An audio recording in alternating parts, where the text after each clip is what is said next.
Good evening everyone. मेरा नाम अजय शर्मा और आज हम पढ़ने वाले हैं क्षितिज भाग 2 का chapter number first Surdas. Surdas का जन्म सन 1478 में माना जाता है। जो सूरदास जी है उनका जन्म कब माना जाता है? 1478 में माना जाता है। एक मान्यता के अनुसार उनका जन्म मथुरा के निकट रुनकता या रेणुका क्षेत्र में हुआ। मतलब जो उनकी जो मान्यता मिली है उनके अनुसार उनका जन्म लोग कहाँ मानते हैं? मथुरा के निकट रुनुकता या रेणुका क्षेत्र में। जबकि दूसरी मान्यता जबकि उन्हें और मान्यता मिली उनके अनुसार उनका जन्म स्थल कहाँ माना जाता है? दिल्ली के पास सीही में माना जाता है। जो दिल्ली का जो प्रमुख शहर है सीही, वहाँ माना जाता है। महाप्रभु वल्लभाचार्य के शिष्य सूरदास, जो सूरदास जी है वह क्या है? वह महाप्रभु वल्लभाचार्य के शिष्य है। सूरदास जी अष्टचाप के कवियों में सर्वाधिक प्रसिद्ध है। जो सूरदास जी है इसका मोटा मोटा ये समझ लो कि जो सूरदास जी है वह क्या है? लोकप्रिय कवि है, प्रसिद्ध कवि है। वे मथुरा और वृंदावन के बीच गौघाट पर रहते थे। सूरदास जी कहाँ रहते थे? मथुरा और वृंदावन के बीच गौघाट पर रहते थे। पहले कहाँ रहते थे सूरदास जी?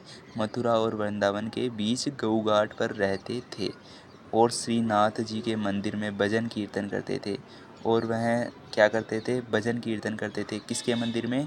श्रीनाथ जी के मंदिर में भजन कीर्तन करते थे। सन 1583 में पारसोली में उनका निधन हुआ। उनकी मृत्यु कब हुई? 1583 में। कहाँ हुई उनकी मृत्यु? पारसोली में। कहाँ हुई उनकी मृत्यु? पारसोली में। आगे बढ़ते हैं। उनके 3 ग्रंथों सूरसागर, साहित्य लहरी और सूरसरावली में सूरसागर ही सर्वाधिक लोकप्रिय हुआ। उनके 3 ग्रंथ थे। कौन कौन से थे उनके 3 ग्रंथ? सूरसागर, साहित्य लहरी और सूरसरावली। ये 3 क्या थे? इनके ग्रंथ थे। उनमें से सबसे सर्वाधिक लोकप्रिय कौन सा ग्रंथ था? सूरसागर। आगे पढ़ते हैं। खेती और पशुपालन वाले भारतीय समाज का दैनिक अंतरंग चित्र और मनुष्य की स्वाभाविक वृत्तियों का चित्रण सूर की कविता में मिलता है।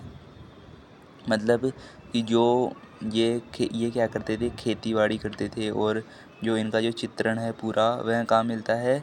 वह इनकी स्वाभाविक वृत्तियों के द्वारा उनका चित्रण लिखा गया है कविता के अंदर। सूर वात्सल्य और श्रृंगार, जो सूर वात्सल्य और श्रृंगार के श्रेष्ठ कवि माने जाते हैं। ये किसके श्रेष्ठ कवि माने जाते हैं? सूर वात्सल्य और श्रृंगार के श्रेष्ठ कवि माने जाते हैं। इसको अंडरलाइन कर लेना, ये तुम्हारी एग्ज़ाम में पूछा जा सकता है। कृष्ण और गोपियाँ का प्रेम सहज मानवीय प्रेम की प्रतिष्ठा करता है। जो कृष्ण है और जो गोपियाँ हैं उनका प्रेम सहज मानवीय प्रेम की प्रतिष्ठा करता है। ये चैप्टर आगे आएगा कृष्ण और गोपियों का, उसके अंदर हम इसके बारे में डिस्कस करेंगे।